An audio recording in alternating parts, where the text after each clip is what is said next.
പിന്നെ ഇപ്പോൾ ഞാൻ പറയാൻ പോണ കാര്യത്തിനെ പറ്റി ആർക്കെങ്കിലും എന്തെങ്കിലും ഐഡിയ ഉണ്ടെങ്കിൽ ഒന്ന് ഹെൽപ്പ് ചെയ്യണം. സംഭവം എന്താ വെച്ചാൽ ഒരാഴ്ച മുമ്പ് ഞാൻ കാർ എടുക്കാൻ വേണ്ടിയിട്ട് ലോൺ അപ്ലൈ ചെയ്തു.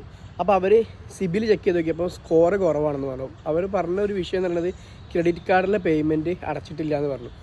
ഞാൻ ഇതുവരെ ഒരു ക്രെഡിറ്റ് കാർഡ് എടുത്തിട്ടില്ല. അപ്പം എൻ്റെ സിബിൽ അക്കൗണ്ട് കയറി ചെക്ക് ചെയ്ത് നോക്കിയപ്പോൾ കോട്ടക്കൽ ഭാഗത്തുള്ള ഒരാൾ എടുത്ത ലോണ് എൻ്റെ സിബിലിൽ കയറി കിടക്കുന്നുണ്ട്. ഏകദേശം 10-13 ബാങ്ക് അക്കൗണ്ട് അതിൽ ലിങ്കായി കിടക്കുന്നുണ്ട്. എനിക്കാകെ രണ്ട് ബാങ്കുള്ളൂ.